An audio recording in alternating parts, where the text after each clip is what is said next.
ওকে, তাহলে রক্ত থেকে গ্লুকোজ কোষে প্রবেশ করবে ইনসুলিনের সাহায্যে। তো প্রবেশ করার পর গ্লুকোজ কি করবে এখন? অক্সিজেন। অক্সিজেন কোথা থেকে? রক্ত থেকে, কিন্তু রক্ত থেকে আসবে। তবে এখানে অক্সিজেনের প্রতি আবার প্লাজমা মেমব্রেন পারমিয়েবল, মানে অক্সিজেনটা ইজিলি কোষের ভিতরে ঢুকে, তার কোনো কারো সাহায্য লাগে না, মানে ব্যাপন প্রক্রিয়া সরাসরি ঢুকে যাবে। তাহলে glucose plus oxygen equal to কি হবে? শক্তি প্লাস কার্বন ডাইঅক্সাইড।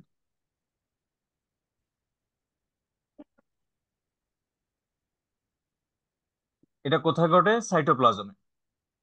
হ্যাঁ, তো পুরোপুরি অর্থাৎ গ্লুকোজের একটা বইটা মানে পাইরুভিক অ্যাসিড হওয়া পর্যন্ত। আর একটু আমরা চাইলে এটাকে একটু ইয়ে করে দিই, মানে এখানে সাইটোপ্লাজমে যেটা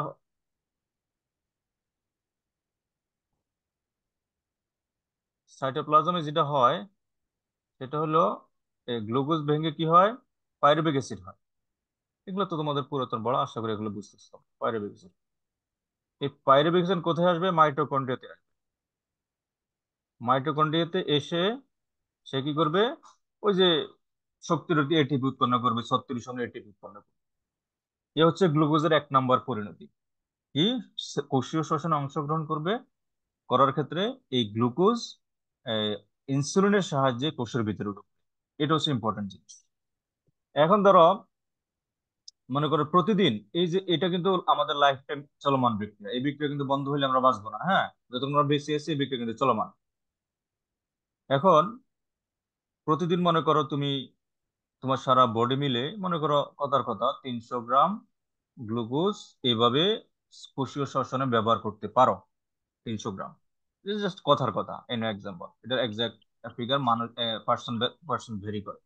ধরো যে রিক্সা চালায় তার একরকম, তোমরা যারা বাসায় বসে বসে ঘুমাও তারা আরেক রকম, আবার যারা লেখাপড়া করে তাদের আরেক রকম।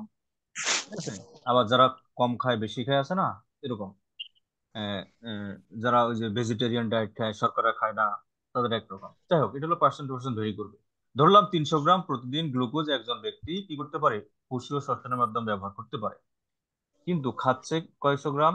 500 গ্রাম।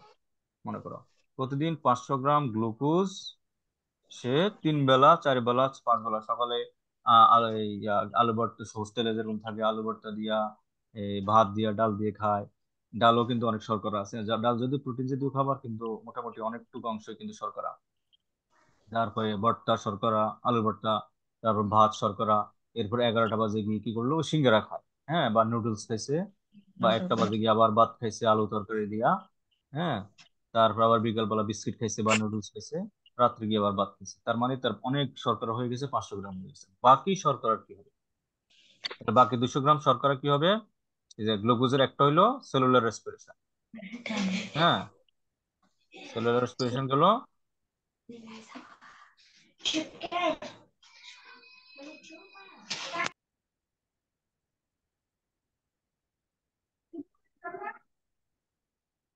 বাকি কি হবে?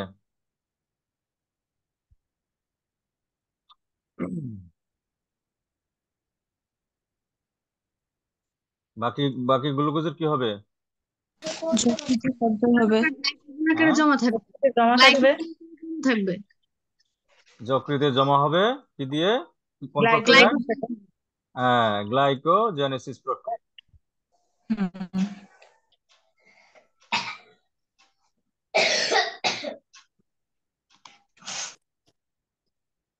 আরে এটা তো যন্ত্রণা করতেছে।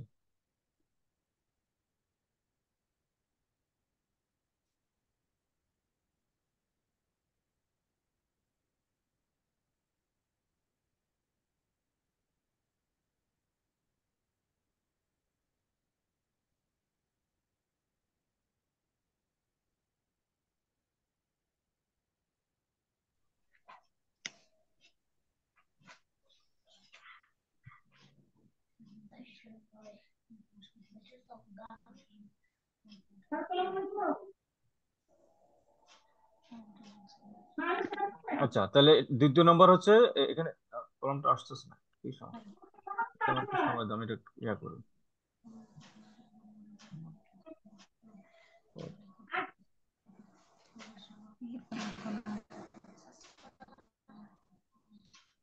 তাহলে দ্বিতীয় বাড়তি গ্লুকোজ কি হবে, এই যকৃতে এবং পেশিতে জমা হবে। প্রক্রিয়াটার নাম হচ্ছে গ্লাইকোজেনেসিস। এখানে সিস মানে হচ্ছে প্রক্রিয়া, হ্যাঁ, আর গ্লাইকোজেন মানে হচ্ছে গ্লাইকোজেন। তাহলে গ্লুকোজ থেকে গ্লাইকোজেন তৈরি প্রক্রিয়াকে বলা হয় গ্লাইকোজেনেসিস। কেমন? গ্লুকোজ থেকে গ্লাইকোজেন তৈরি প্রক্রিয়াকে বলা হয় জেনেসিস। গ্লাইকোজেনেসিস। এখন এটা ঘটবে কোথায়? দুই জায়গায়, যকৃতে এবং পেশিতে। কে ঘটাবে এটা? গ্লাইকোজেনেসিস কে ঘটাবে? ইনসুলিন হরমোন, মনে রাখবা। তাহলে গ্লাইকোজেনেসিস কাকে বলে? পরীক্ষা যদি আসে সবাই লিখে দেয় গ্লুকোজ থেকে গ্লাইকোজেন তৈরি প্রক্রিয়াকে গ্লাইকোজেনেসিস বলে। নো, সাথে ইনসুলিন কথাটা অ্যাড করবা। ঠিক আছে? তাহলে যকৃতে এবং পেশিতে ইনসুলিন হরমোনের প্রভাবে গ্লুকোজ থেকে গ্লাইকোজেন তৈরি প্রক্রিয়াকে বলা হয় গ্লাইকোজেনেসিস। তাহলে একটু আগে যে আমরা দেখলাম, এই রক্ত থেকে গ্লুকোজকে ঢুকাচ্ছে কে? ইনসুলিন। বাড়তি গ্লুকোজকে সে জমা রাখতেছে কে? ইনসুলিন, গ্লাইকোজেন রূপে, ঠিক না? তাহলে সে আলটিমেটলি আসলে কি করতেছে? আচ্ছা, এরপরে আসো। এরপরে মনে করো গ্লাইকোজেনের আবার ব্যাপার আছে। আমাদের বডিতে মোটামুটি 500 গ্রামের মতো গ্লাইকোজেন জমা থাকতে পারে। এর মধ্যে আহ, যকৃতে হচ্ছে 150 গ্রাম, আর সকল পেশি মিলে হচ্ছে 350, মানে 500 গ্রাম। তো 500 গ্রাম গ্লুকোজ মানে গ্লাইকোজেন জমা করতে আমাদের মোটামুটি 4-5 দিন সময় লাগে। 4-5 দিনের মধ্যে গ্লাইকোজেনের কোটা পূর্ণ হয়ে যাবে। কিন্তু আমাদের শর্করা খাওয়ার তো বন্ধ নাই, ঠিক না? যে 500 গ্রাম করে তো খাচ্ছি, সারা জীবনে তো খাইতেছি। তাহলে এরপরে এই যে বাড়তি গ্লুকোজের কি হবে? গ্লাইকোজেনের কোটা শেষ হয়ে গেলে তারপর ঘটবে লাইপোজেনেসিস। লাইপোজেনেসিস এটাও কে ঘটাবে? Insulin hormone. তাহলে ইনসুলিন কি করে? রক্ত থেকে গ্লুকোজ কোষীয় শোষণের জন্য কোষে ঢুকায়। এরপর অতিরিক্ত হয়ে গেলে এগুলোকে যকৃতে জমা রাখে গ্লাইকোজেন রূপে। গ্লাইকোজেনের কোটা যখন পূর্ণ হয়ে যায় তখন এরপরে সে গ্লুকোজকে কোথায় জমা রাখে? লিপিড হিসেবে, চর্বি হিসেবে সারা দেহে জমা রাখে। তাহলে বডিতে যে চর্বি হয়, সেই চর্বি কি চর্বি থেকে হচ্ছে না গ্লুকোজ থেকে হচ্ছে? হ্যাঁ, গ্লুকোজ থেকে। গ্লুকোজ থেকে হচ্ছে। তাহলে এখন লাইপোজেনেসিস কাকে বলে? লাইপোজেনেসিসের সংজ্ঞা কি? সিস মানে প্রক্রিয়া। তাহলে যে প্রক্রিয়ায় লাইপ ইনসুলিনের প্রভাবে। জেনেসিস মানে জেন মানে কি? তৈরি করা। এই হুম। জেন মানে জি হচ্ছে স্যার। জেনারেট থেকে, জেন শব্দটা হচ্ছে জেনারেট করা। আর সিস হুম। মানে হচ্ছে প্রক্রিয়া। তাহলে যে প্রক্রিয়ায় জেনারেট হয় কি? লিপিড। কে তৈরি করে? ইনসুলিনের প্রভাবে। তাহলে হুম। কি কি জিনিস দিয়ে লিপিড হয়? অতিরিক্ত গ্লুকোজ দিয়ে। তাহলে যে প্রক্রিয়ায় অতিরিক্ত গ্লুকোজ ইনসুলিনের সাহায্যে, হ্যাঁ, লিপিড তৈরি করে তাকে বলা হুম। হয় লাইপোজেনেসিস। লাইপোজেনেসিস। তাহলে এইখানে ইনসুলিনেরও কিন্তু একটা, ইনসুলিন এই কাজটা করে। তাহলে ইনসুলিন তিন ভাবে রক্তের গ্লুকোজ কমাচ্ছে। দেখো, খাবার থেকে যে আমরা গ্লুকোজ পাই, সেই গ্লুকোজ সে তিন প্রক্রিয়া কমাচ্ছে, রক্ত থেকে কমিয়ে দিচ্ছে। একটা হইলো শ্বসনের জন্য, কোষীয় শ্বসনের জন্য গ্লুকোজ কোষে ঢোকায়। 2 নম্বর হচ্ছে অতিরিক্ত গ্লুকোজকে সে গ্লাইকোজেন তৈরি করে। এরপর গ্লাইকোজেনের কোটা শেষ হয়ে গেলে সে অতিরিক্ত গ্লুকোজকে লিপিডে কনভার্ট করে। তার মানে কি ইনসুলিনের কাজ কি? এক কথা ইনসুলিনের কাজ কি? রক্তের গ্লুকোজ কমানো গ্লুকোজের মাত্রা বা কমানো। রক্তে গ্লুকোজের ব্লাড সুগার নিয়ন্ত্রণ করা, ঠিক না? মানে কমানো, নিয়ন্ত্রণ করা, ঠিক, কমানো। রক্তে গ্লুকোজ সে কমায় তিন ভাবে: কোষীয় শ্বসনে গ্লুকোজ পাঠায়, গ্লাইকোজেন রূপে সঞ্চয় করে, এবং লিপিড তৈরি করে। এভাবে সে রক্তের গ্লুকোজটা সবসময় মেনটেন করে। কোনো কারণ, এখন কথা হচ্ছে, ধরো যদি ইনসুলিন যদি কাজটা না করে, তাহলে গ্লুকোজ রক্তে থেকে যাবে না? হ্যাঁ, রক্তে জি। যখন গ্লুকোজ থেকে যাবে তখন গ্লুকোজ কিন্তু একটা সলিউট, দ্রবক। তার মানে দ্রবণের ঘনত্ব বেড়ে যাবে। দ্রবণের ঘনত্ব বেড়ে গেলে কি হবে?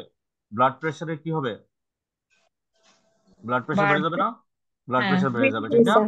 হ্যাঁ, লবণ বেড়ে গেলে স্যার ব্লাড হ্যাঁ, প্রেশার বেড়ে সল্ট যাবে। সল্ট সল্টও দ্রব, গ্লুকোজও কিন্তু দ্রব। গ্লুকোজের পরিমাণ বাড়লো কিন্তু ব্লাড প্রেশার বেড়ে যাবে। এখন দেখো, তাহলে এই তিন প্রক্রিয়ায় সাথে সরাসরি ইনসুলিনের যোগাযোগ আছে। ইনসুলিন এই তিনটা ঘটনা ঘটাচ্ছে। এই তিনটা ঘটনার মাধ্যমে আমাদের দেহের এই রক্তের গ্লুকোজটা মেনটেনে থাকে। এবার একটা কথা বলি, মনে করো তোমাদের বাসায় যখন ফকির আসে, তখন তোমরা কি করো? প্রথমে মনে করো একটা আসলে সবাই কিন্তু আগ্রহ নিয়ে ফকিরকে ভিক্ষা দেয়। 5 মিনিট পরে তুমি মনে করো তুমি পড়তেছো, এই অবস্থা ফকির আসতেছে বাসায়, মনে করো ফকিরকে ভিক্ষা দায়িত্ব তোমার উপর পড়ছে। 5 মিনিট পরে একটা আসছে, তাও তুমি গেলা। আবার 10 মিনিট পর আরেকটা আসছে। এবার একটু কি, এতক্ষণ যে মানে যতটুকু আগ্রহ নিয়ে গেছো, এবার কিন্তু একটু বিরক্ত লাগবে, তাও কিন্তু দিয়ে দিবা। আবার যদি 10 মিনিট আবার আসে, এবারও দিবা, হয়তো বিরক্ত হয়ে যাবে, হ্যাঁ। মানে আমাদের রাগ টাগ বাড়বে আস্তে আস্তে। একটা সময় গিয়ে কিন্তু ফকির এসে কলিং বেল টিপলে তুমি কিন্তু আর দরজা খুলবে না। কেন? কারণ তুমি ফকিরের প্রতি কি হয়েছে, তোমার বিরক্তি চলে আসছে। হ্যাঁ, বিরক্ত হয়ে গেছো, ইংলিশে বলে রেজিস্ট্যান্স। মানে ফকিরের প্রতি একটা রেজিস্ট্যান্স গ্রো করছে তোমার ভিতরে। এতক্ষণ ফকিরের প্রতি একটা মায়া দয়া ছিল, এখন এই অতিরিক্ত আসার কারণে বিরক্ত হয়ে গেছো, এখন কিন্তু আর দরজা খুলতেছো না। এমন ঘটনা ঘটতে পারে না? পারে তো। তো এখন বেচারা ইনসুলিনের একই দশা। হ্যাঁ, ইনসুলিন কি করছে? সে ওই যে প্রথমে কোষে নিছে কোষ, কারণ কোষের ভিতরে কিন্তু গ্লুকোজ দরকার। এই কারণে ইনসুলিন গেছে, দরজা খুলে দিছে, গ্লুকোজ ঢুকছে। যখন কোষের ভিতরে, সে বারবার, যখন আমাদের তো 500 গ্রাম রক্তে আছে, সে তো বারবার এর কাছে যাবে, এই কোষের কাছে যাবে গ্লুকোজ ঢুকানোর জন্য। কোষও নিবে, ওই তোমার ফকিরের মতো। নিতে নিতে একটা পর্যায়ে কোষের ভিতরে গ্লুকোজ আর প্রয়োজন নাই, কিন্তু ইনসুলিন তাও আসতেছে। এবার কিন্তু ইনসুলিন আসলে আর কোষের দরজা আর খুলবে না, কোষের দরজা লক হয়ে যাবে। তার মানে এখন ইনসুলিন আবার কোথায় যাবে?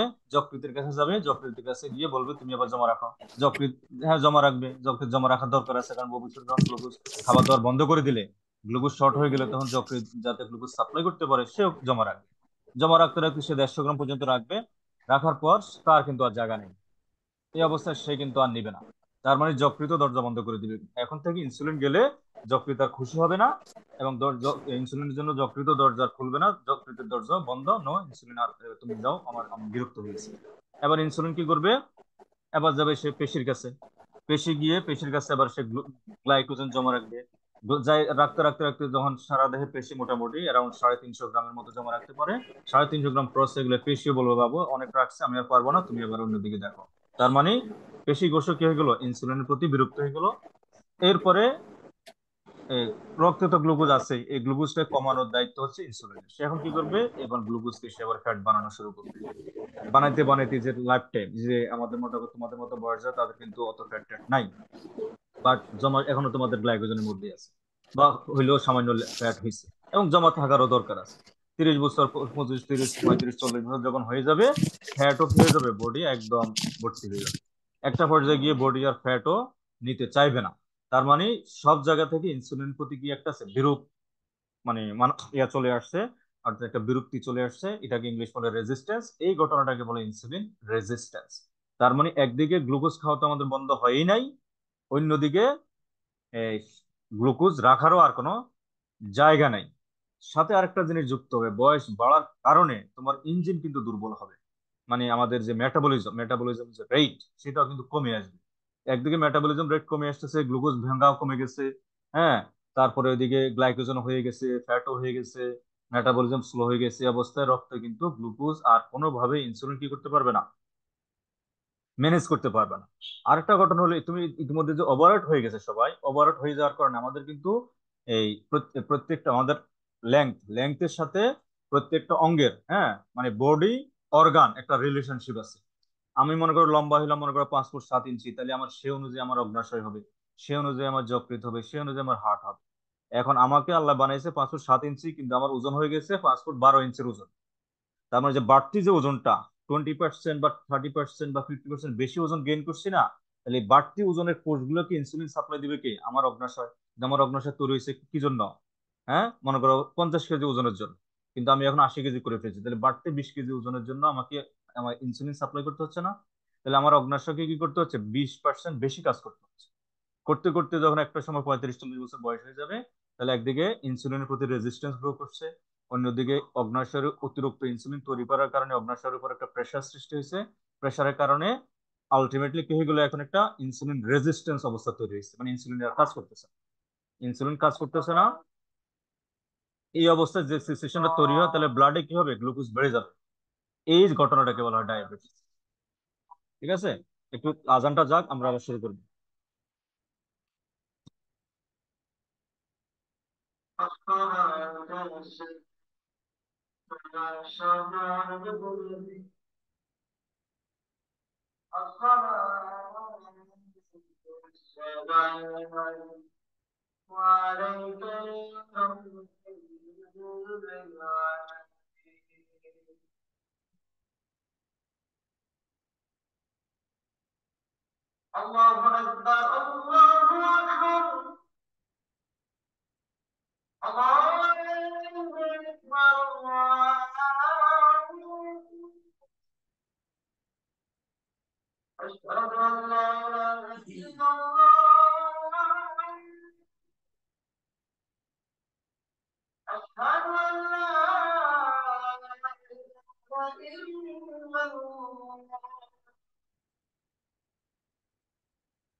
ওকে, শোনা যায়?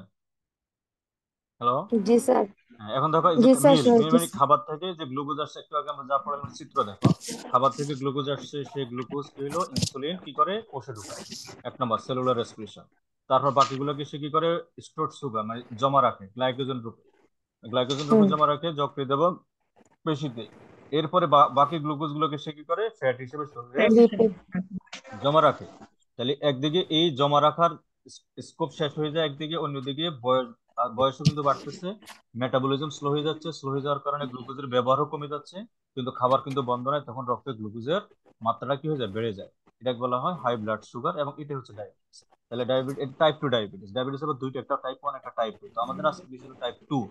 টাইপ 2 ডায়াবেটিস হওয়ার বেসিক কজ হলো ইনসুলিন রেজিস্ট্যান্স ডেভেলপ করা। ইনসুলিন রেজিস্ট্যান্স ডেভেলপ করলে তখন ডায়াবেটিসটা হয়। ঠিক আছে, যে সুগার থেকে ফ্যাট হবে। আবার আসো, ইনসুলিন করবে কিভাবে? হ্যাঁ হ্যাঁ, কখন হয়? ইনসুলিন রেজিস্ট্যান্স ডেভেলপ করবে কিভাবে? এই যে ডেভেলপ করতেছে, ইনসুলিন রেজিস্ট্যান্স ডেভেলপ করতে বারবার ইনসুলিন যাচ্ছে কোষের ভিতরে, ইনসুলিন দরকার নাই তার, ইনসুলিন। স্যার, টাইপ 1 ডায়াবেটিস তাহলে কখন হয়? টাইপ 1 হইলো, এটা হচ্ছে জেনেটিক্যাল কজ। হ্যাঁ, টাইপ 1টা হচ্ছে ইনসুলিন রেজিস্ট্যান্স জন্য না। টাইপ 1 হইলো মেইনলি হয় ওই যে অগ্নাশয় আছে না, অগ্নাশয় ইনসুলিন তৈরি করে না। এটা একটা অনেকটা জেনেটিক্যাল কারণ, দুর্ভাগ্য আর কি। অগ্নাশয় যখন ইনসুলিন তৈরি করে না, এ, তখন সেটাকে বলে টাইপ 1 ডায়াবেটিস। আর টাইপ 2 ডায়াবেটিস হলো ইনসুলিন আছে, কিন্তু ইনসুলিন কাজ করতে পারতেছে না। কাজ করতে পারতেছে না কেন, সবাই ইনসুলিনের উপর বিরক্ত, ওই যে ফকিরের কারণে দরজা বন্ধ করে রাখছে, এরকম আর কি। তার মানে কি টাইপ 2 জেনেটিক্যাল না? হ্যাঁ, টাইপ 2 জেনেটিক্যাল না? টাইপ 2 অনেক কারণ হয়, এর মধ্যে জেনেটিক্যাল একটা কারণ। অনেক কারণ আছে টাইপ 2 হওয়ার পিছনে, এর মধ্যে জেনেটিক্যাল একটা, যেমন এই যে অতিরিক্ত খাওয়া একটা কারণ। তারপরে জেনেটিক্যাল কারণেও টাইপ 2 হয়। তারপর টাইপ 2 যে মেটাবলিজম স্লো হয়ে গেলে হয়। হ্যাঁ, যাদের ওজন বেশি তাদের হয়। তাহলে এবার আসো আমাদের প্রোটিন, কেমন, প্রোটিনের কি অবস্থা?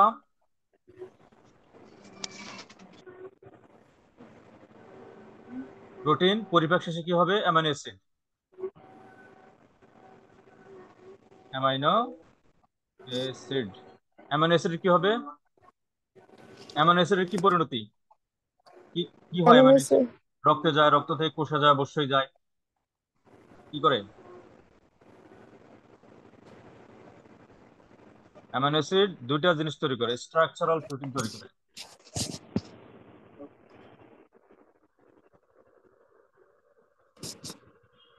Structural protein.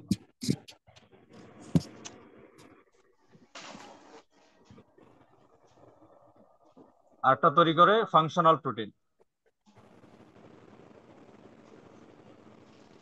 একটা গঠনগত একটা কার্যগত।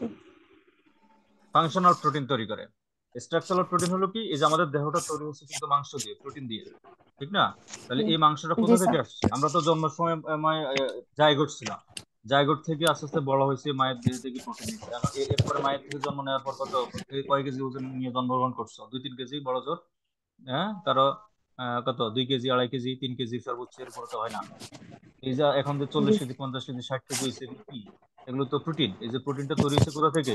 যে মাছ খাইছো, মাংস খাইছো, ডিম ডাল, ওইগুলা পরিপাক হয়েছে, অ্যামাইনো অ্যাসিড হয়েছে, সেই অ্যামাইনো অ্যাসিড গুলো স্ট্রাকচারাল প্রোটিনে কনভার্ট হয়েছে। সেই স্ট্রাকচারাল প্রোটিন আমাদের দেহ গঠন করছে। এরপরে কিছু আছে ফাংশনাল প্রোটিন। ফাংশনাল প্রোটিন কোনগুলো? যে প্রোটিন গুলো কাজ করে, যেমন এনজাইম, হরমোন, তারপরে তোমার ওই যে আর অ্যান্টিবডি। হ্যাঁ, অ্যান্টিবডি তৈরি হয়। এরা কি করে? এরা সবাই প্রোটিন। এরা কি করে? কাজ করে। এই কারণে এদের নাম হচ্ছে ফাংশনাল প্রোটিন। এখন স্ট্রাকচারাল প্রোটিন একটা প্রতিদিন একটা নির্দিষ্ট পরিমাণ amino acid structural protein convert হয়। প্রতিদিন একটা নির্দিষ্ট পরিমাণ অ্যামাইনো অ্যাসিড ফাংশনাল প্রোটিনে কনভার্ট, ঠিক না? তো এখন এরপরে কিন্তু আমরা তো সুযোগ পাইলে আমরা তো আর খাওয়া তো আর ছাড়ি না। যদি আমরা প্রতিদিন প্রোটিন খাই না, কিন্তু যেদিন সুযোগ পাই সেদিন তো দাওয়াটা দিলে সবাই ইচ্ছা মতো মাংস খায়, ঠিক না? তো এখন স্ট্রাকচারাল প্রোটিন এবং ফাংশনাল প্রোটিনের কাজটা শেষ। মনে করো প্রতিদিন কথার কথা, মনে করো 10 গ্রাম স্ট্রাকচারাল প্রোটিন তৈরি হবে, 10 গ্রাম ফাংশনাল প্রোটিন তৈরি হবে। তাহলে তুমি তো 50 গ্রাম খেয়ে ফেলছো, বাকিগুলো কি হবে?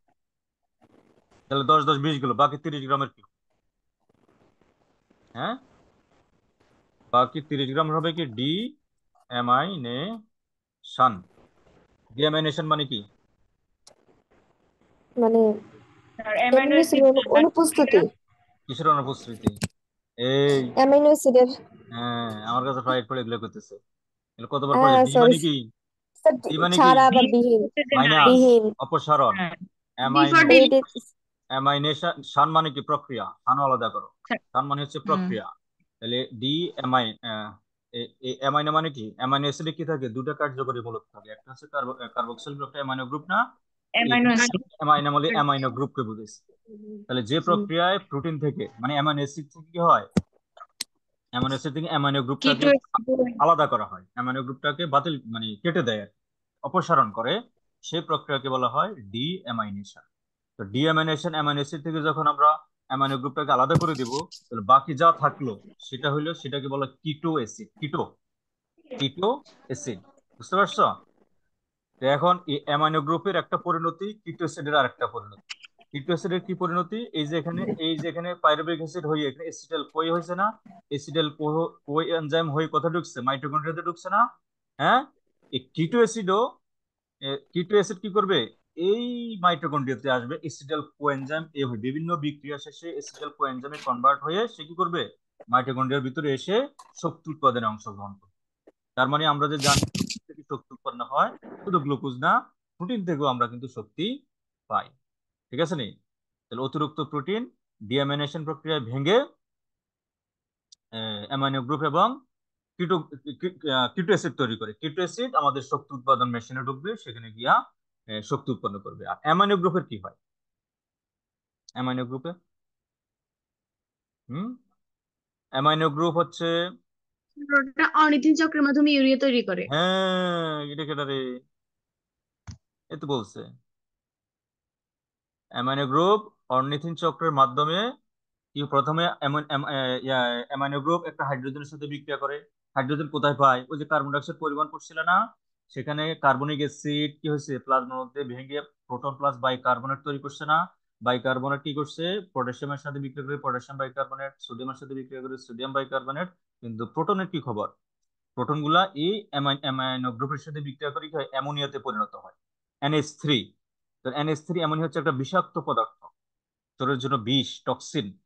এই বিষাক্ত পদার্থকে আমাদের যকৃৎ কি করে? আরেকটা হাইড্রোজেনের সাথে বিক্রিয়া করাবে। করবে না? আরেকটা অ্যামোনিয়া যে আরেকটা হাইড্রোজেনের সাথে বিক্রিয়া করবে, কেন করবে? হ্যাঁ, NH3 অলরেডি নাইট্রোজেনের যোজন হচ্ছে 3, সে তো 3টা হাইড্রোজেনের সাথে যুক্ত হয়েছেই। তাহলে অ্যামোনিয়া হয়ে গেছে, বাট এটা বিষ। কিন্তু তার ভিতরে কি আছে, লন পেয়ার আছে, আছে নি? হ্যাঁ, সেকেন্ড ইয়ারে চলে আসছো, কেমিস্ট্রি জ্ঞান স্যার, তো সবার থাকার কথা। স্যার লন পেয়ার আছে। হ্যাঁ, জি স্যার, লন লন পেয়ার আছে পেয়ার না? আছে। হ্যাঁ, জি এই লন স্যার। পেয়ারের কারণে সে কি করবে, আরেকটা হাইড্রোজেন ধরবে, ধরে কি হবে, অ্যামোনিয়াম আয়নে পরিণত। সে অ্যামোনিয়াম আয়ন আবার ওই যে কার্বন ডাইঅক্সাইড টার্বন ডাইঅক্সাইড বিক্রিয়া করবে, বিক্রিয়া করে কি করবে, ইউরিয়া তৈরি করবে, ইউরিয়া। সে ইউরিয়া হিসেবে ইউরিনের মাধ্যমে দেহ থেকে নিষ্কাশিত হবে। তাহলে ওই যে বলো না, রেশন কাকে বলে, নাইট্রোজেন জাত বর্জ্য পদার্থ, দেখছো? এই যে ইউরিয়াটা হলো নাইট্রোজেন জাত বর্জ্য পদার্থ, কেন? কারণ অ্যামাইনো অ্যাসিড থেকে তৈরি হয়েছে, অ্যামাইনো অ্যাসিডের রেসিডিউ থেকে ইউরিয়া তৈরি হয়েছে, বিদায় এটাকে রেশন বলে।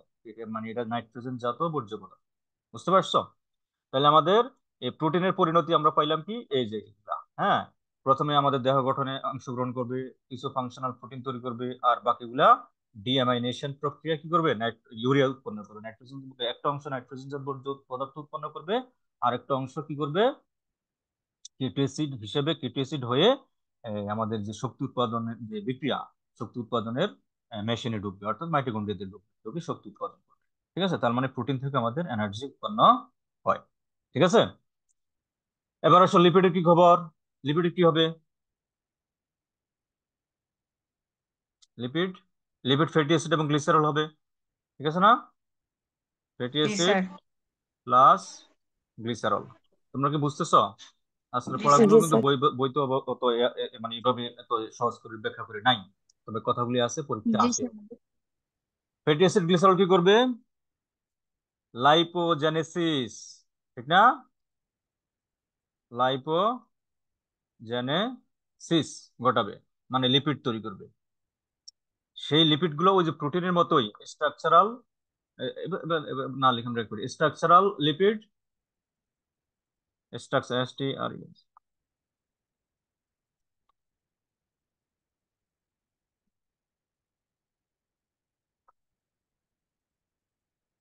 Functional lipid. স্ট্রাকচারাল লিপিড আমাদের দেহের মধ্যে অনেক জায়গায় কিন্তু লিপিড, আমাদের চোখের মধ্যে লিপিড থাকে, আমাদের স্কিনের নিচে লিপিড থাকে, আমাদের সকল অঙ্গ প্রত্যঙ্গের গায়ে কিন্তু লিপিড আছে। এবং ওই ওই লিপিড না থাকলে আমাদের কিন্তু সমস্যা হবে, মানে ওই লিপিড, আবার আমাদের কোষের যে প্লাজমা মেমব্রেন, দেখছো? এই যে ফ্লুইড মোজাইক মডেল পড়ছো না? সেটা কিন্তু লিপিড দিয়ে তৈরি। তার মানে আমাদের দেহের অনেক জায়গায় কিন্তু লিপিড আছে, এবং সেই লিপিড গুলো না থাকলে আমাদের বডি কিন্তু চলবে না। তার মানে স্ট্রাকচারাল লিপিড দরকার। আবার অনেক লিপিড আছে কাজ করে, ফাংশন, ওই যে ফাংশনাল প্রোটিনের মতো ফাংশনাল লিপিডও আছে। হ্যাঁ, যেমন ফসফোলিপিড আছে। ওই যে তোমরা ইয়াতে পড়ছিলে না, জানি পলিস, আরে ওই বোটানিতে, লেসিথিন মতবাদ। হ্যাঁ, লেসিথিন একটা কি লিপিড না? এরকম আমাদের দেহে মানে কার্যকরী কিছু লিপিডও আছে। এরপরে আছে কি, লিপিড ভেঙে কি উৎপন্ন হবে? হ্যাঁ, লিপিড আমাদের কি সেলুলার রেসপিরেশনে ঢুকবে, গ্লিসারল। Cellular respiration. হুম, সেলুলার, সবাই তো খালি ভাত খায়, বলে ভাত না খেলে বাঁচবে না, কিন্তু আমাদের এই দেহ এই লিপিডকেও কিন্তু এই সেলুলার রেসপিরেশনে ব্যবহার করে। লিপিড ভেঙে কি হয়, গ্লিসারল প্লাস ফ্যাটি অ্যাসিড হয়। গ্লিসারলটা কি করবে? হ্যাঁ, গ্লিসারলটা কি হবে, গ্লিসারল থেকে গ্লুকোজ উৎপন্ন হবে। কোন প্রক্রিয়ায়? গ্লিসারল থেকে গ্লুকোজ উৎপন্ন হবে কোন প্রক্রিয়ায়? গ্লুকোনিওজেনেসিস। হ্যাঁ, গ্লুকোনিওজেনেসিস। আর ফ্যাটি অ্যাসিড কি করবে? ফ্যাটি অ্যাসিড হচ্ছে এই রেসপিরেশনে ঢুকবে। এই যে আমাদের পেশিকোষ, সব ধরনের পেশি, মসৃণ পেশি, অমসৃণ পেশি, এবং ইভেন আমাদের হার্ট, হার্ট মাসেল, যেটা কার্ডিয়াক মাসেল, কার্ডিয়াক মাসেলের খাবার হইলো ফ্যাটি অ্যাসিড। হ্যাঁ, হৃৎপিণ্ডের যে পেশি, সে পেশির একটা পছন্দের খাবার, এক নম্বর পছন্দের খাবার হইলো হচ্ছে ফ্যাটি অ্যাসিড। তবে ব্রেন ফ্যাটি অ্যাসিড ব্যবহার করে না, মনে রাখবা। হ্যাঁ, ব্রেন হচ্ছে গ্লুকোজ ডিপেন্ডেন্ট মেটাবলিজম। আর হার্ট মাসেল হলো ফ্যাটি অ্যাসিডও করে, গ্লুকোজও করে।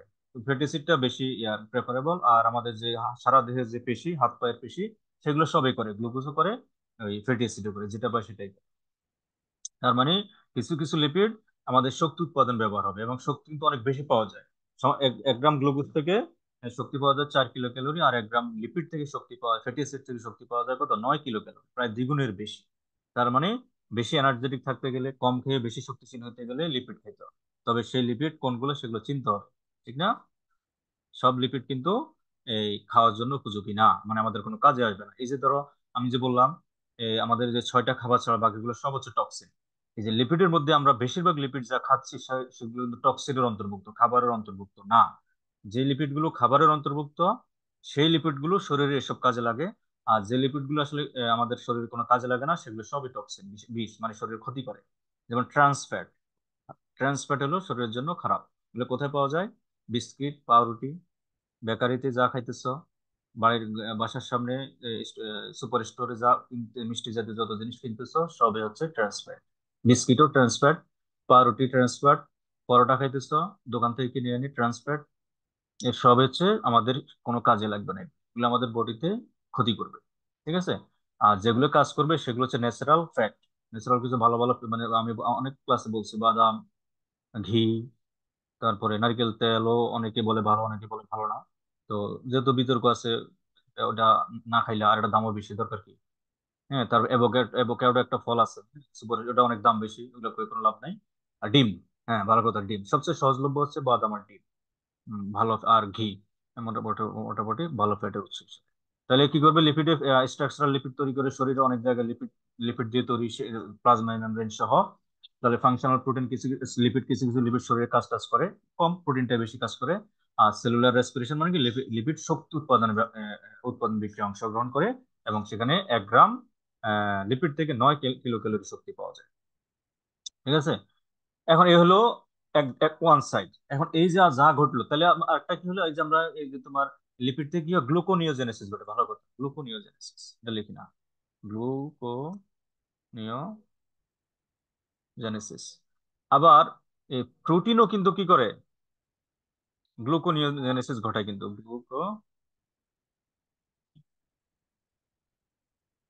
প্রোটিনও কিন্তু তোমার যে অ্যামাইনো অ্যাসিড আছে না, অ্যামাইনো অ্যাসিড তো স্ট্রাকচারাল প্রোটিন তৈরি করে, ফাংশনাল প্রোটিন তৈরি করে, ডিঅ্যামাইনেশনও ঘটায়। হ্যাঁ, তো গ্লুকোনিওজেনেসিস কখন করে? অ্যামাইনো অ্যাসিড এবং গ্লিসারল কখন গ্লুকোনিওজেনেসিস ঘটে, এটা কিন্তু একটা সিচুয়েশন আছে। সিচুয়েশনটা হইলো, আমরা একটু এবার একটু গল্পটা, আর গল্প, আবার একটা গল্প বলি। সেটা হচ্ছে যে রেশমা আছে না, তাজরিন ফ্যাশন গার্মেন্টস যে ভাঙ্গি পড়ছিল না, রানা প্লাজায়, রানা প্লাজায় যে ভাঙ্গি পড়ছিল, 17 দিন পরে রেশমাকে পাওয়া গেছিল, মনে আছে? হ্যাঁ, জি স্যার। তার মধ্যে এই জি যে স্যার। ধ্বংসস্তূপের নিচে Yes, রেশমারে পাওয়া গেছিল যে, জি জি স্যার। তো স্যার। হ্যাঁ। এই রেশমা 17 দিন তো কোনো খাবার পানি পায় নাই। হুম। এবং তার এই যে বিক্রিয়াটা, এই শক্তি উৎপাদনের বিক্রিয়াটা, জীবন কাকে বলে? Life is a set of biochemical reaction. জীবন হচ্ছে কতগুলো বিক্রিয়ার সমষ্টি। এই যে বিক্রিয়াগুলা, এই যে গ্লুকোজ, এই যে মাইটোকন্ড্রিয়ার ভিতরে যে বিক্রিয়াগুলি হয়, এই গ্লুকোজ থেকে, অ্যামাইনো অ্যাসিড থেকে, লিপিড থেকে যে বিক্রিয়ার মাধ্যমে শক্তি উৎপন্ন হয়, এই বিক্রিয়াগুলো যতক্ষণ চলমান চলমান থাকবে ততক্ষণ মানুষ জীবিত থাকবে। আর এই বিক্রিয়াগুলো চলমান না থাকলে মানুষ কিন্তু মরে যাবে। তাহলে সে তো গ্লুকোজ খাচ্ছে না, খায় নাই, তাহলে তার গ্লুকোজ কোথা থেকে আসছে? হ্যাঁ, গ্লুকোজ কোথা থেকে আসছে? এই গ্লাইকোজেনেসিস, গ্লাইকোজেন ভেঙে, গ্লাইকোজেন ভেঙে কি করছে? গ্লাইকোজেন ভেঙে গ্লুকোজ উৎপন্ন করছে। এটাকে বলা হয়, এটা প্রক্রিয়াটার নাম কি হবে? গ্লাইকোজেনোলাইসিস। গ্লাইকোজেনোলাইসিস, গ্লাইকোজেনেসিস প্রক্রিয়া গ্লুকোজ উৎপন্ন হবে, সেই গ্লুকোজ তাকে সাপ্লাই দিচ্ছে। এখন এই গ্লাইকোজেন তৈরি হইতে কয়দিন লাগছে বলছিলাম? 4-5 দিন বলছি না? শেষ হইতেও এই 4-5 দিন লাগবে। 4-5 দিন পরে শরীর থেকে গ্লাইকোজেন শেষ। তারপর সে কি করবে? ওই যে স্টোর হাউস পরেরটা, এই যে এটা, এটা ভাঙবে। শরীরের মধ্যে প্রচুর ফ্যাট আছে না, কেন জমাইছে? হ্যাঁ, লাইপোজেনোলাইসিস। লিপিড ভেঙে সে কি করবে? লিপিড ভেঙে কি উৎপন্ন হবে? ফ্যাটি অ্যাসিড এবং গ্লিসারল। গ্লিসারল। ফ্যাটি অ্যাসিড সরাসরি কোষে চলে যাবে, কোথায়? পেশি কোষে সরাসরি চলে যাবে, পেশি কোষে গিয়ে সে শক্তি উৎপাদনে ওই যে শ্বসনের বিক্রিয়া চালু রাখবে। আর গ্লিসারল কি করবে? গ্লিসারল কি করবে? এই যে এটা, এইটা গ্লুকোনিওজেনেসিস ঘটাবে। ঠিক আছে?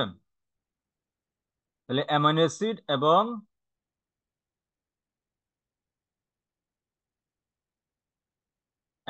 এবং কি গ্লিসারল থেকে গ্লুকোনিওজেনেসিস প্রক্রিয়া গ্লুকোজ উৎপন্ন হয়, সেই গ্লুকোজ কি করে? আমাদের শ্বসনের বিক্রিয়া চালু রাখে। এখন দেখো, গ্লুকোজ কিন্তু আমাদের বডি তৈরি করতে পারে, ঠিক নেই? হ্যাঁ, তুমি গ্লুকোজ না খাইলেও, অনেকে বলে যে গ্লুকোজ না খেলে মরে মরে যাবে। ওই যে কি জানি কিটো ডায়েট যারা করে, তারা তাহলে তারা তো ভাত খায় না, গ্লুকোজ একদম খায় না, নীল।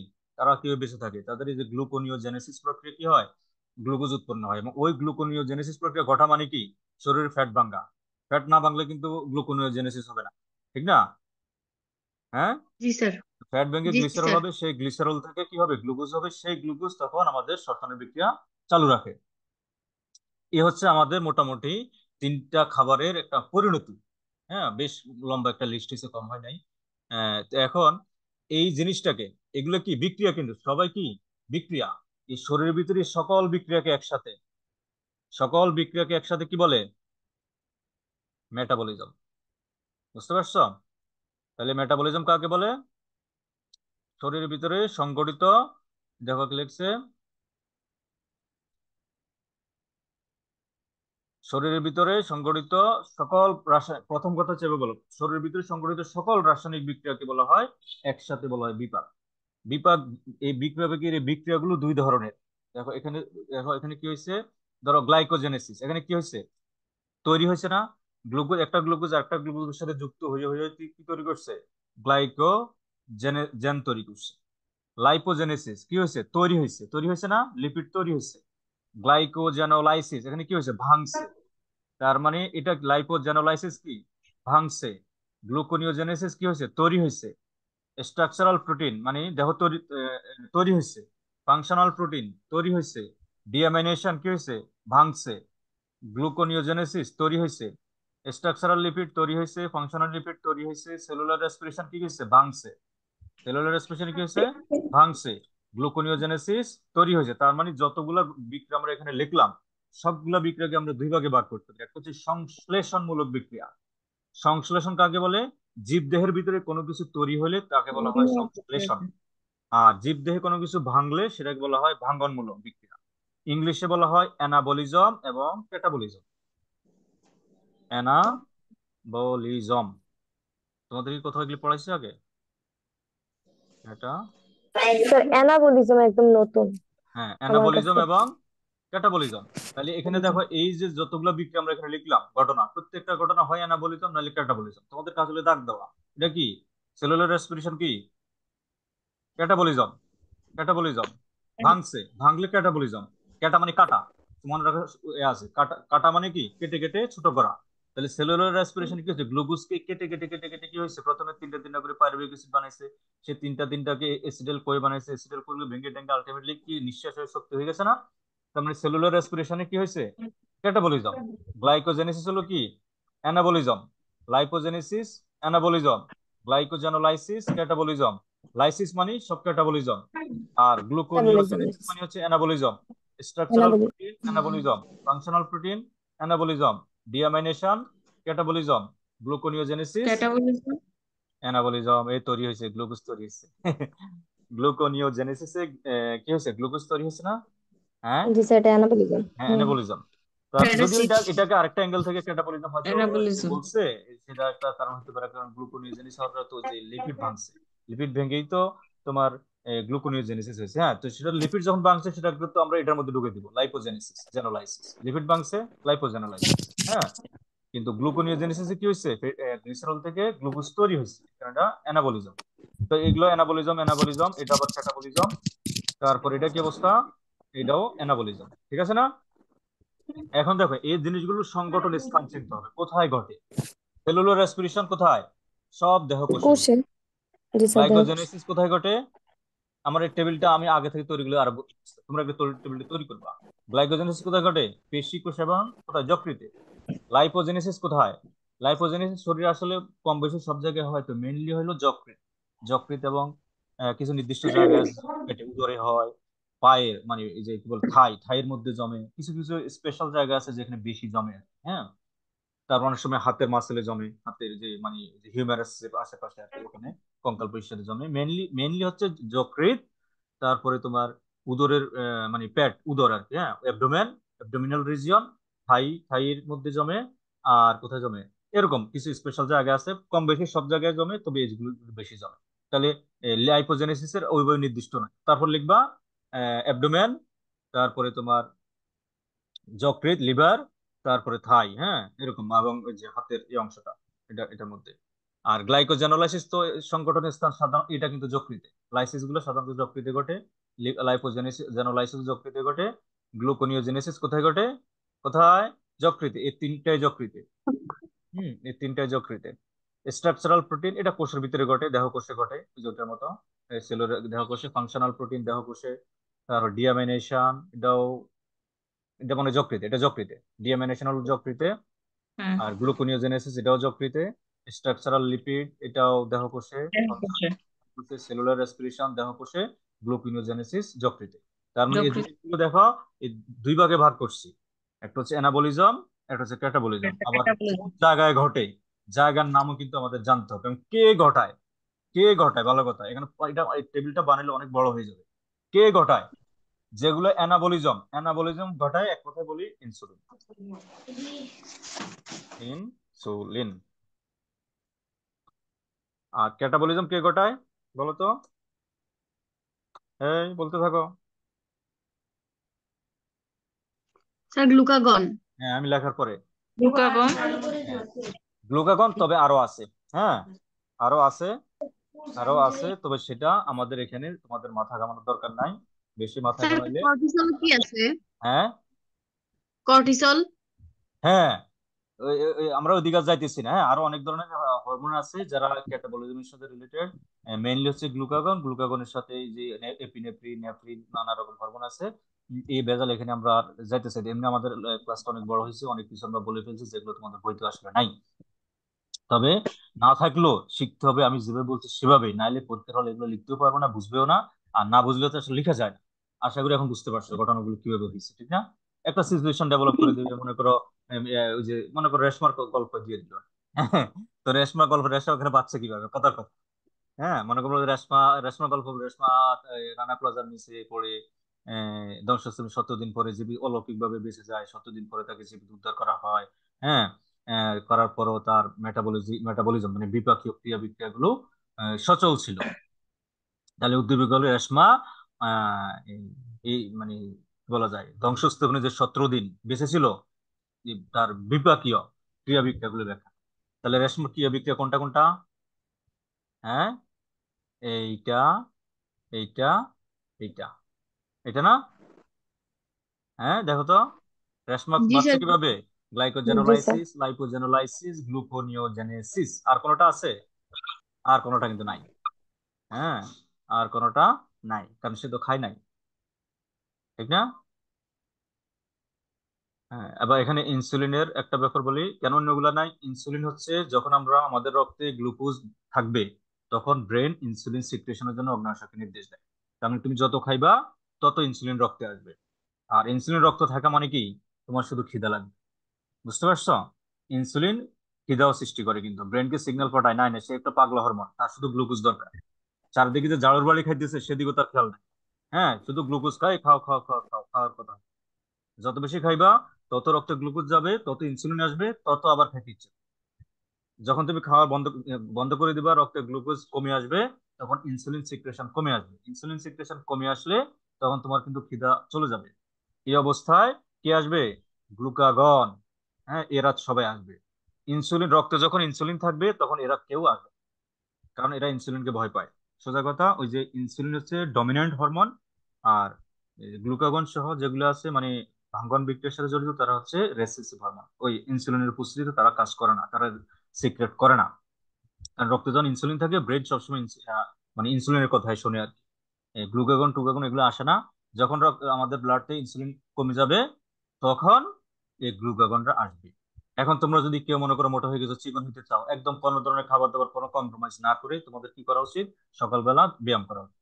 সকালবেলা ব্যায়াম করলে কি হবে? সকালবেলা রক্তে ইনসুলিনটা কম থাকে, তখন ব্যায়াম করলে একদিকে ইনসুলিন না থাকার কারণে গ্লুকাগন আসবে, অন্যদিকে ব্যায়াম করলেও কিন্তু এই ক্যাটাবলিক হরমোন গুলি আসে। কিন্তু ব্যায়াম করলে ক্যাটাবলিক হরমোন গুলা রিলিজ হয়, এবং ইনসুলিন কম থাকলে ক্যাটাবলিক হরমোন রিলিজ হয়।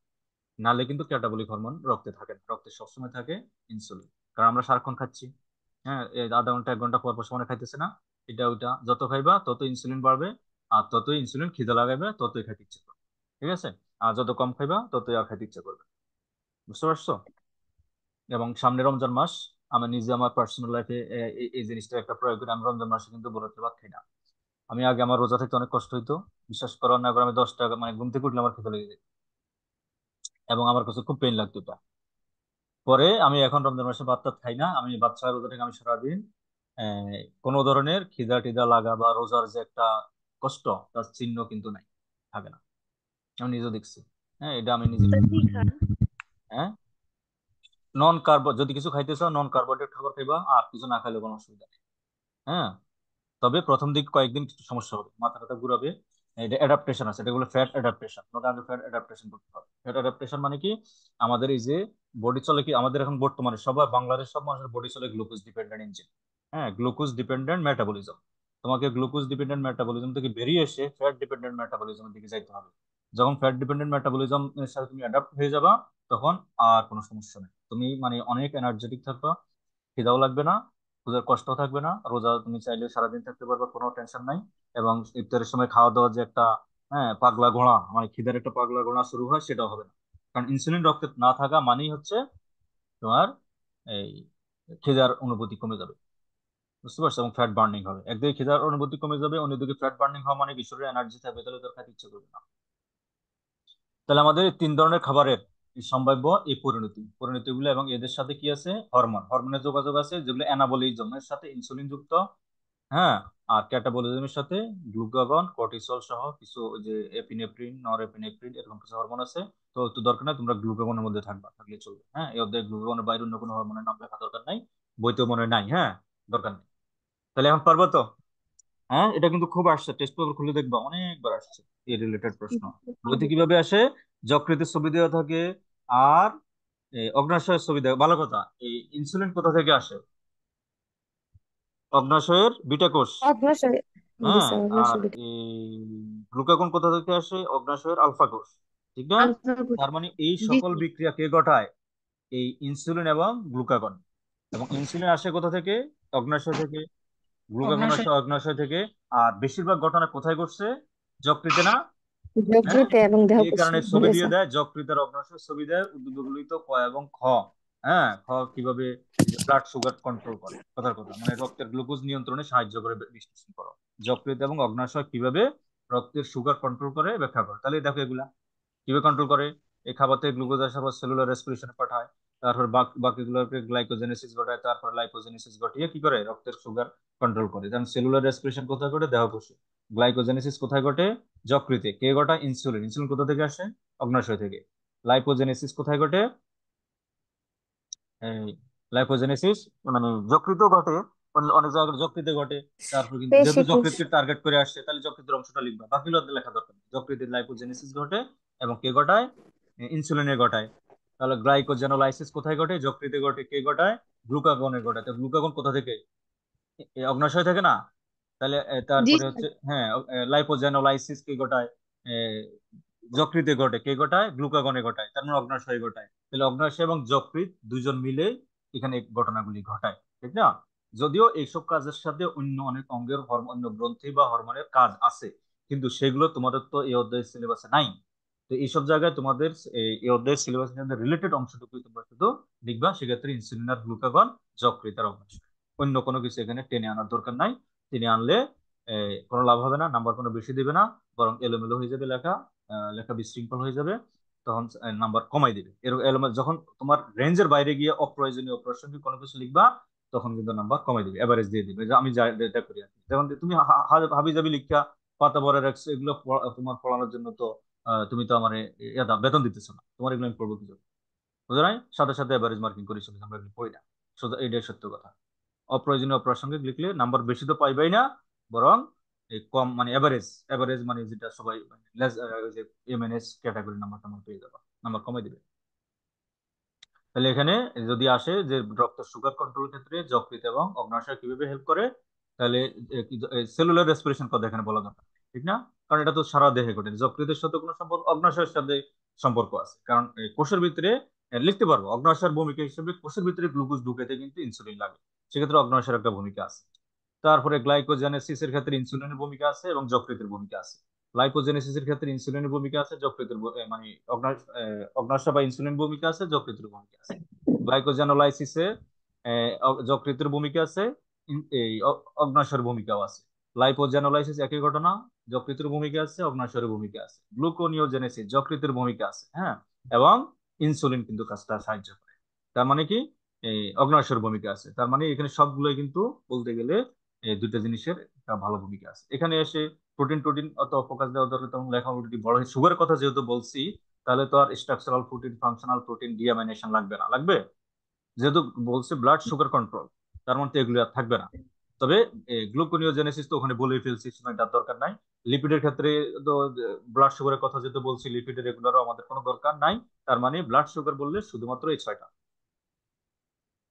রক্তের সুগার কন্ট্রোলের ক্ষেত্রে অগ্ন্যাশয় এবং যকৃৎ কিভাবে সাহায্য করে? এই ছয়ভাবে।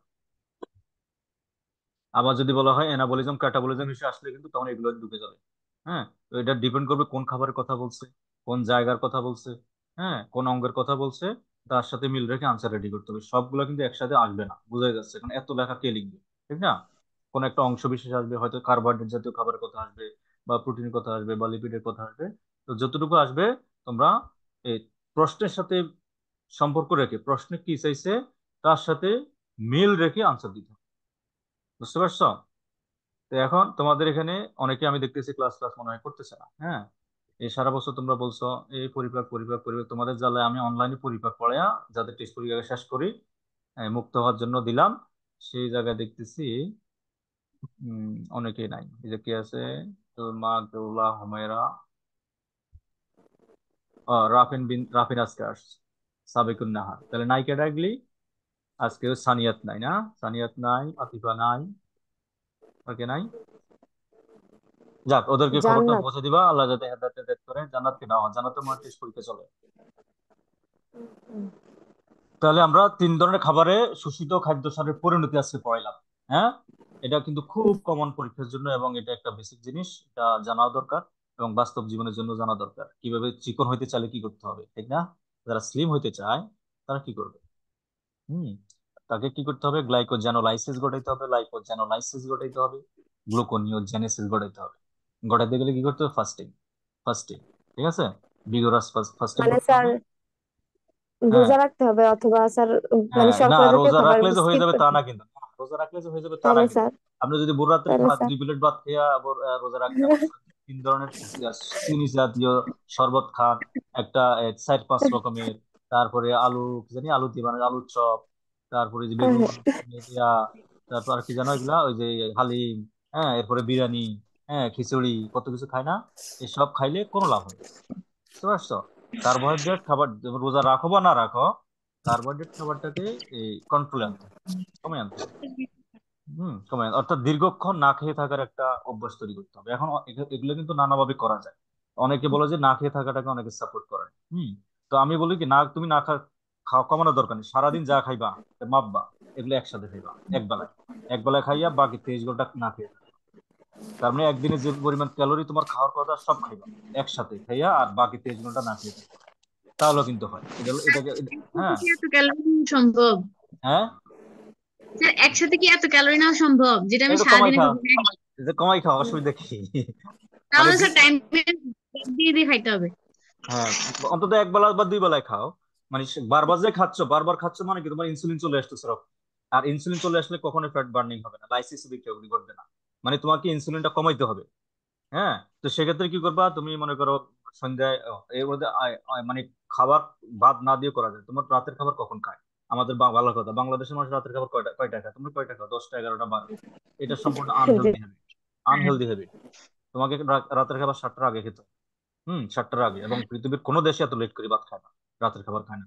7টার আগে খাইতে হবে এবং কম খাইতে হবে। হ্যাঁ, তাহলে 7টার আগে তুমি যদি খাও, আমাদের খাবার ডাইজেস্ট হতে কয় কয় ঘন্টা লাগে? 2 ঘন্টা, অ্যারাউন্ড 2 ঘন্টা। আর যদি মাংস টাংস খাও তাহলে হয়তো 2.5 ঘন্টা 3 ঘন্টা পর্যন্ত লেগে যেতে পারে। হ্যাঁ, তার মানে 7টা বাজে যদি খাও, তাহলে তোমার ম্যাক্সিমাম 3 ঘন্টা, 8টা, 9টা, 10টা, 11টা, 11 বাজে ঘুমাইতে যাও, ঘুমাইতে যাওয়ার আগে তোমার খাবার পরিপাক শেষ। এই যে ফ্যাট বার্নিং, এই যে আবার আছে না, এই গ্লুকাগন হরমোন গুলো কখন আসে? ফ্যাট মানে ক্যাটাবলিক হরমোন কখন আসে? ঘুমের মধ্যে। বুঝতে পারছো? ঘুমের মধ্যে আসে। জি প্রথমে স্যার। মেলাটোনিন আসে, মেলাটোনিন হরমোন আসলে ঘুম আসবে, তারপর ওগুলো আসবে। ওগুলো নিরিবিলিতে আসে। যাদের ভালো ঘুম হয় তাদের এগুলো আসবে, বা যার আবার ঘুম হয় না তার আসবে না। হুম, ভালো ঘুম হইতে হবে। তারপরে তোমার খাবার দাবার পরিপাক অনেক আগে শেষ করে রাখতে হবে। যদি তুমি 2টা বাজে খাও, 3টা বাজে ঘুমাও, তো তোমার তো কোনোদিন ফ্যাট বার্নিং হবে না, বুঝো নাই? বরং ফ্যাট জমতে থাকবে। তো এগুলা অনেক ভাবে করা আচ্ছা। যায়, করা যায় এগুলা। এখন এগুলো নিয়ে আবার অনেক তর্ক বিতর্ক আছে। তবে এগুলা যে মানে সাইন্টিফিক ভাবে করা যায়, হ্যাঁ, তবে সঠিক লোকের অ্যাডভাইসে থেকে করলে ভালো আর কি। আর নিজে যদি বুঝো সেক্ষেত্রে নিজে করতে পারবা, আর না হলে কারো অ্যাডভাইসে থেকে করতে হয়। আন্দাজে করা যায় না। আর অনেকে বাংলাদেশের মানুষ সরকারের খাবারই ছিল, বুঝলে? সরকারের খাবারই ছিল না, বলে যে কচু খেতে পারবে কিনা, ওই এটা খেতে পারবে ওটা খেতে পারবে। সরকার যেখানে আছে সেটা তোমাকে কম্প্রোমাইজ করবে, ঠিক আছে? আর ভবিষ্যৎ ডায়াবেটিস হলে তো অবশ্যই। যাক, আমরা হয়তো সামনের দিকে এগুলো নিয়ে আর কথা কথা বলবো। তোমরা আশা করি আজকের ক্লাসের কোনো প্রশ্ন সত্যি আছে, ভালো কথা আমরা শেষ করি তার আগে কোনো কচুর প্রশ্ন? শাকে কি গ্লুকোজ আছে নাকি? হ্যাঁ, কচুর শাকে কি গ্লুকোজ আছে? শাকে নাই, শাকে নাই নিশ্চয়ই। মানে আরেকটা কথা বলে, গ্লুকোজ নেই এমন কোনো জিনিস নেই, বুঝতে পারছো? আচ্ছা। গ্লুকোজ নাই এমন কোনো জিনিস নাই, তবে হেভি গ্লুকোজের মধ্যে দুইটা গ্লুকোজ তো। আর অনেকে আবার গ্লুকোজের বিরুদ্ধে এমন ভাবে দাঁড়ায় যে গ্লুকোজ মনে হয় যেন একটা চোর। তা বিষয়টা তা না। সেটা হচ্ছে গ্লুকোজের, আমরা যে শর্করা জাতীয় খাবার খাই, এই শর্করা জাতীয় খাবার দুইটা ভাগ আছে, একটা হলো সিম্পল শর্করা, আর হচ্ছে কমপ্লেক্স শর্করা। আমাদেরকে কমপ্লেক্স শর্করা খাইলেও কিন্তু সমস্যা নেই, সিম্পল শর্করা কোনোভাবেই খাওয়া যাবে না, কোনোভাবেই না। এখনো তোমরা তোমাদের এই বয়সে খেতে পারবে না, খাইলে একসময় গিয়ে এটার ইয়ে দিতে হবে, টোল দিতে হবে, বুঝতে পারছো? এখন ধরো সিম্পল শর্করা তাহলে কোনগুলা? সিম্পল জি শর্করা স্যার। হলো উইদাউট, মানে সেখানে গ্লুকোজ ছাড়া অন্য কিছু নেই। যে বাজার থেকে চিকন চিকন চাল আনতেছো না, এটা হচ্ছে সিম্পল শর্করার একদম আইডিয়াল এক্সাম্পল। তারপর বাজার থেকে যে আটা কিনতেছো, সাদা সাদা আটাটা, সেটা সিম্পল শর্করা। তারপর চায়ের মধ্যে যে চিনি দিতেছো, সেই চিনিটা হলো সিম্পল শর্করা, বুঝতে পারছো না? জি স্যার। অর্থাৎ নেচারে যেভাবে আছে সেভাবে অবিকল ভাবে খাইলে অত সমস্যা হয় না। কিন্তু সমস্যা হলো এগুলোকে রিফাইন করে কি করা হয়, রিফাইন করে ওই অন্য সব ফালা দিয়ে শুধু গ্লুকোজটা রাখে। এই অবস্থায় গ্লুকোজটা খেলে কি হবে, দ্রুত তোমার রক্তে চলে যাবে, রক্তে চলে গেলে ইনসুলিন তো পাগল হয়ে যাবে। ইনসুলিন কি করবে? ইনসুলিন গ্লুকোজ গুলো কোন দিকে নিবে, ঠিক না? জি স্যার। স্যার কালকে ক্লাস আছে না? হ্যাঁ হ্যাঁ, এটা শেষ না হওয়া পর্যন্ত, বললাম তো শেষ না হওয়া পর্যন্ত। জি অর্ধেক স্যার। শেষ করে ফেলছে কিন্তু, হ্যাঁ, জি স্যার। অর্ধেক শেষ করে ফেলছি।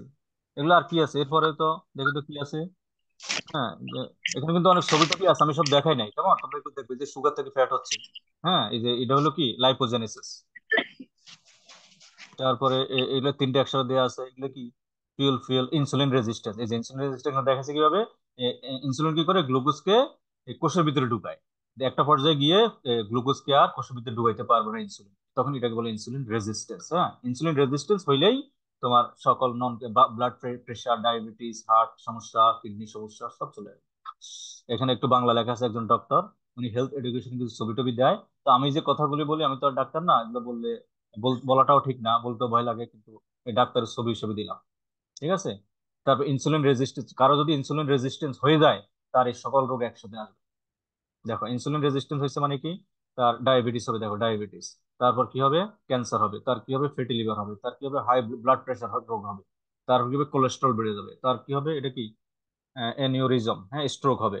তার কি হবে, ব্লকেজ হবে, ওই যে ব্লক, রক্তের নালীতে ব্লক হবে। তার কি হবে, মনে থাকবে না, ডিমেনশিয়া, সব ভুলে যাবে, কিছু মনে থাকবে না। হ্যাঁ, তার মানে কি, যাদের ডায়াবেটিস থাকবে তার আমরা শুধু ডায়াবেটিস চিনি, আরগুলো কিন্তু চিনি না। এই সবগুলো একই কারণে কি হয়, ইনসুলিন রেজিস্ট্যান্সের কারণে হয়। এই সবগুলো রোগ ইনসুলিন রেজিস্ট্যান্সের কারণে। এখানে একটা মিসিং আছে, এটা হলো ওই যে কিডনিটা দেয়, কিডনিও ড্যামেজ হয় কিন্তু এই ইনসুলিন রেজিস্ট্যান্সের কারণে, ডায়াবেটিস থেকে। এই যেগুলো লেখা আছে, এই যে গ্লুকোনিওজেনেসিস দেখছো? হ্যাঁ, এই গ্লুকোনিওজেনেসিস আছে, এই সব এখানে আছে, এগুলো পড়লো তোমরা, এগুলো পাবা। তারপর এটা কি, ওই যে ব্লাড গ্লুকোজ লেভেল, প্যানক্রিয়াস কিভাবে গ্লুকোজ লেভেল মেনটেন করে আর কি। হ্যাঁ, প্যানক্রিয়াসের ভূমিকাটা দেখানো আছে। এটা কি, এটা ওই ছবিটা দিলাম। এই যে দেখো, ওই যে ডায়াবেটিস এর কারণে কি হয়ে গেছে, পা পচে যাচ্ছে কিন্তু। হ্যাঁ, এটা ডায়াবেটিস রোগের একটা লক্ষণ। তবে ইদানিং এর লক্ষণ পাওয়া যায় না, কারণ এখন মানুষ অনেক সচেতন হয়ে গেছে। এত সিভিয়ার ডায়াবেটিস এখন আর খুব একটা যায় না। তো আমাদের ওখানে আর দুইটা টপিকস আছে, একটা হলো তোমার ওই যে ব্রেন কিভাবে ডাইজেশন কন্ট্রোল করে, এটা একটা প্রশ্ন। একটা ওবেসিটি, আমরা বলতে গেলে তোমার প্রায় 70% কমপ্লিট করে ফেলছি। হ্যাঁ, সম্ভবত আর দুই তিনটা ক্লাসের মধ্যে এটা শেষ হয়ে যাবে, বুঝতে পারছো? তোমরা একটু রেগুলার থাকবা, শেষ করো। আর বুঝতেছো কিনা আমি জানি না, মানে অনলাইন ক্লাসটা কি বেটার হচ্ছে, মানে কি বলে যে আহ, আমরা যে অফলাইনে পড়াই তার তুলনায় এটা কি মানে কোনো অবস্টাকল তৈরি করতেছে কিনা, মানে তোমাদের কোনো অসুবিধা হচ্ছে না স্যার, অনলাইনে স্যার আমার জন্য ভালো হয়েছে। বুঝতে, শিখতে বা জানতে? স্যার জিকুর আর ঘুমে ধরা না কি, এটা সব ভালো হয়েছে। আর কেউ আর কারো কোনো কোন প্রশ্ন? না থাকলে আমরা শেষ করি, স্যার কেমন? একটা স্যার প্রশ্ন একটা স্যার অনেক সময় আমরা স্যার মানে ভাত যে খাই না, হ্যাঁ, তো মানে ভাত খেলে তো স্যার সাথে সাথে অনেক সময় ঘুম আসে। তো হ্যাঁ, স্যার ভাত খাওয়ার সাথে সাথে ঘুম আসে, তো স্যার হ্যাঁ। এটা কি স্বাভাবিক না অস্বাভাবিক? না, ভাত খেলে ঘুম আসবে। ভাত খেলে ঘুম আসবে, যে ভাত খাবে তার ঘুম আসবে। তাহলে স্যার স্যার 7টার তাহলে দিকে কি যদি আমি ভাত ভাত, খাওয়ার পরে ঘুমানো যায়? হ্যাঁ। ভাত খাওয়ার পরে কি তাহলে ঘুমাইতে পারবো? আমার ইন্টারনেট নেটওয়ার্কের সমস্যা আছে। ঘুম ঘুম যাওয়াটা ভালো, তবে আধা ঘন্টার বেশি না। বা ভাত খাওয়ার পরে আসলে কি, যারা ভাত খায় তাদের ভাত খাওয়ার পর ঘুম আসবে এবং ঘুমানোটা উচিত, তবে সেটা কোনোভাবে আধা ঘন্টার উপরে না। আধা ঘন্টার মধ্যে যদি শুই থাকবো, আধা ঘন্টার মধ্যে যদি ঘুম আসে, এ, ঘুমাইবা আধা ঘন্টা। আর যদি ঘুম না আসলো, আধা ঘন্টা টাইম শেষে উঠে যাবে। মানে ঘুম আসার জন্য শুয়ে থাকা যাবে না। হ্যাঁ, অতিরিক্ত ঘুম স্বাস্থ্যের জন্য খুব খারাপ। এটাকে বলে শর্ট ন্যাপ। হ্যাঁ, একটা হালকা সংক্ষিপ্ত 10-15 মিনিট একটা ঘুম হইলে শরীরে তোমার এনার্জেটিক হবে। হ্যাঁ, শরীরের স্বাস্থ্যের জন্য ভালো, খারাপ না। কিন্তু কোনোভাবেই সেটা আধা ঘন্টার উপরে যাতে না যায়, এটা নিশ্চিত করতে হবে। আমরা অনেক সময় ঘুমালে টানা 3-4 ঘন্টা ঘুমাই তো, এটা এগুলি ভালো না না। স্যার এমনও না ঠিক আছে, স্যার, থ্যাংক ইউ। 1 ঘন্টা ঘুমাইলে স্যার না, অনেক না, সময় না, টায়ার্ড আধা ঘন্টা থাকলে মানে দিনের বেলা দুপুরে ভাত খাওয়া টায়ার্ড থাকলে তো তুমি ঘুমাইবে। টায়ার্ডের তো ওষুধে ঘুম। কিন্তু আমি বলছি ভাত খাওয়ার পর যে ঘুমটা আসে, হ্যাঁ, সেটা কোনোভাবে যাতে আধা ঘন্টার বেশি না। স্যার, বইয়ে আমিষ পরিপাকে অগ্ন্যাশয় রসের অনেকগুলো এনজাইমের কথা লেখা আছে, মানে এতগুলো তো মনে থাকে না। অগ্ন্যাশয় থেকে নিঃসৃত এনজাইমের নাম, ঠিক না? তো এই ক্ষেত্রে সহজ কথা বলি, সেটা হচ্ছে তোমার, আমি এগুলো এখন দেখিও না, এই 4-5টা, কারণ তোমার নাম্বার অগ্ন্যাশয় পরিপাকটির যদি প্রশ্নটা হয়, সেটা অবশ্যই 3 নম্বরে আসবে, কেমন? তো 3 নম্বরে আসলে প্রথম হলো উদ্দীপকে তো তোমাকে বলে দিবে না যে অগ্ন্যাশয় যে আসছে, ঠিক না? তাহলে তোমাকে বলতে উদ্দীপক বলবে কি, তো অঙ্গটির নাম হলো অগ্ন্যাশয়, তাহলে এটার জন্য কিন্তু 1 নাম্বার। ঠিক আছে, এরপরে অগ্ন্যাশয় নিষিদ্ধ এনজাইমের নাম লিখবা, টিকবা, এগুলো হচ্ছে 2 নাম্বার। এনজাইমের কাজগুলো লিখবা 3 নাম্বার, ঠিক না? তো এখন কয়টা এনজাইমের নাম লেখা উচিত 1 নাম্বারের জন্য, কয়টা এনজাইমের নামের কাজ লেখা উচিত 1 নাম্বারের জন্য, সেটা তুমি নিজে একটু চিন্তা ভাবনা করো, ঠিক আছে? তাহলে হয়ে যাবে। হ্যাঁ, তো আমি যে কয়টা দিছি, 4-5টা দিছি, তো আমি মনে করি 4-5টাই যথেষ্ট, ঠিক না? হ্যাঁ, জি স্যার। হ্যাঁ, 4-5টা যথেষ্ট। যদি মনে থাকে তুমি আরো বেশি, আবার সময়ের একটা ব্যাপার আছে, কিন্তু বইতে অনেক কিছু আছে, ভালো কথা, তোমার মনে করতে মুখস্থ তোমার আছে, তুমি পারো, কিন্তু হুম, গয়ের জন্য তোমার জন্য সময় বরাদ্দ কয় মিনিট? 10। 10 মিনিট না, এই জি 11 মিনিট স্যার। লিখতে পারবো না। কিন্তু 10 মিনিটের ভিতরে তুমি যদি 14টা লিখতে পারো, 14টা লিখবা। আর না হলে 10 মিনিটে যদি 5টা লেখা যায়, 5টাই লিখবা। 10 মিনিটের উপরে 1 সেকেন্ডও লিখতে পারবে না, এটা মাথায় রাখবে। হ্যাঁ, বইতে যে অনেক কিছু আছে, তাতে কি, তুমি অনেক কিছু পারো, তাতে কিছু যায় আসে না। পরীক্ষার হলে পরীক্ষার হলে এক্সাম স্কিল একটা কথা আছে, এক্সাম স্কিল, হ্যাঁ, যেটা আমি তোমাদেরকে সামনে কিন্তু এক্সাম স্কিল শিখাবো। তুমি অনেক কিছু জানো, কিন্তু পরীক্ষার হলে ফেল মারি আস, লাভ কি? মানুষ কি তোমার মেধাবী বলবে? হ্যাঁ, পরীক্ষার হলে না পরীক্ষার হলের টাইমটা তোমাকে অবশ্যই সাকসেসফুলি স্ট্র্যাটেজিক্যালি সবার অন্যদের থেকে যাতে আলাদা করে ফেলে, শুধুমাত্র লেখাপড়া না, লেখাপড়ার মধ্যে তো একজনের সাথে আরেকজনের পার্থক্য হয়। পরীক্ষার হলে এই 1 ঘন্টার সময় কিন্তু তোমার সমকক্ষ অনেক ছাত্রকে তুমি পিছনে ফেলে দিতে পারবা। আবার অনেকে তোমার সাথে পিছনে পড়ে আছে, লেখাপড়া দেখবে তোমার সাথে কম পড়ে, তোমার সাথে কম জানে, তোমার সাথে কম বুঝে, কিন্তু রেজাল্ট দেওয়ার পর দেখবে যে সে তোমার সাথে বেশি পেয়ে বসে আছে। তো পার্থক্যটা কোথায় জানো? Exam skill. এই যে বসে বসে, এই মনে করো বইয়ের মধ্যে 14টা এনজামের নাম লেখা আছে, তুমি বসে বসে 14টা এনজাম লিখছো, 25 মিনিট লাগাইয়া লাস্টে কিন্তু একটা প্রশ্ন লিখতেই পারো না, ঠিক আছে? তো 25 মিনিট লাগাইয়া যে লিখছো, 10 মিনিটের লেখা 25 মিনিট লিখছো, তোমাকে 3-এর জায়গায় 4 দিবে? 4 দিবে না তো, 3, বড় জোর 3 দিবে, আর আমি হলে দিব 2। বুঝতে পারছো? যে বেশি লিখবে তার নাম্বার কমাই দিব। আর কেউ যদি বেশি দেয়, সে 3-এ 3 দিবে, 3-এ তো আর 4 দিতে পারবে না। কিন্তু লাস্টে গিয়ে তুমি যে না 10 মিনিটের একটা প্রশ্ন ছেড়ে দিছো। লসটা দেখি না হ্যাঁ, স্যার। তাহলে কয়টা আছে সেটা বড় কথা না, 10 মিনিটই লেখার উপযোগী করে শিখতে হবে যে কোনো প্রশ্ন। Thank you.